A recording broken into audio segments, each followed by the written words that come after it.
দখলদার ইসরায়েলের সামরিক বাহিনী গাজায় গুরুতর মানবাধিকার লঙ্ঘনের সঙ্গে জড়িত, কিন্তু তা সত্ত্বেও দেশটিকে অব্যাহতভাবে সামরিক সহায়তা দিয়ে যাচ্ছে ইসরায়েলের সর্বঘনিষ্ঠ মিত্র ও প্রধান সহায়ক যুক্তরাষ্ট্র।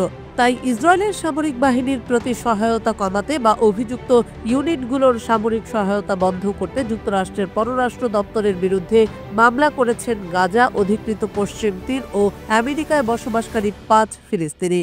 স্থানীয় সময় ১৭ ডিসেম্বর মঙ্গলবার মামলাটি করা হয়। কাতার ভিত্তিক সংবাদ মাধ্যম আল জাজিরার এক প্রতিবেদনে এ তথ্য জানানো হয়েছে। সংবাদ মাধ্যমটির প্রতিবেদনে বলা হয়েছে, মামলার বিষয়ে জানতে আল জাজিরার পক্ষ থেকে যোগাযোগ করা হলেও মার্কিন পররাষ্ট্র দপ্তর বলেছে, বিচারাধীন মামলা নিয়ে তারা কোনো মন্তব্য করে না। যুক্তরাষ্ট্রের গত শতকের ৯০-এর দশকের লেহি আইনের আওতায় এ মামলা করা হয়েছে। দায়ের করা অভিযোগে বলা হয়েছে, লেহি আইন পররাষ্ট্র দপ্তর চাইলে প্রয়োগ করতে পারত, কিন্তু তারা তা করতে ব্যর্থ হয়েছে। ২০২৩ সালের ৭ অক্টোবর গাজা যুদ্ধ শুরুর পর থেকে নজিরবিহীনভাবে ইসরায়েলের মানবাধিকারের চরম লঙ্ঘন যেভাবে বেড়েছে তা ভয়ঙ্কর।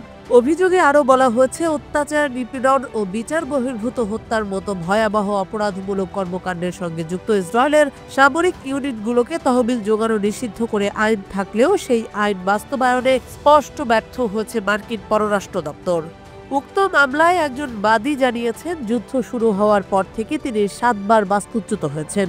ইসরায়েলি হামলায় তার পরিবারের ২০ সদস্য নিহত হয়েছে। তার দুঃখ, কষ্ট ও পরিবারের অকল্পনীয় ক্ষতি কিছুটা লাঘব হবে যদি যুক্তরাষ্ট্র চরম মানবাধিকার লঙ্ঘনকারী ইসরায়েলের ইউনিটগুলোর কাছে সামরিক সহায়তা দেওয়া বন্ধ করে।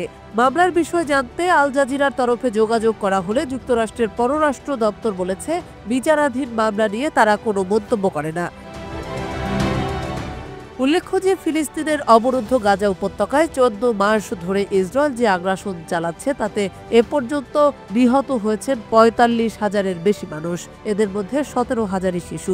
গত সোমবার হতাহতের এ পরিসংখ্যান প্রকাশ করে গাজার স্বাস্থ্য মন্ত্রণালয়। এর ফলশ্রুতিতে জাতিসংঘ ও বিশ্বের প্রধান মানবাধিকার সংস্থাগুলো ইসরায়েলের সামরিক বাহিনীর বিরুদ্ধে গণহত্যা সহ নানা ধরনের যুদ্ধাপরাধের অভিযোগ এনেছে। এবার বিক্ষুব্ধ ও নিপীড়িত ফিলিস্তিনের মধ্য থেকে ৫ জন উদ্যোগ নিয়ে ইসরায়েলের বিরুদ্ধে মামলা দায়ের করল।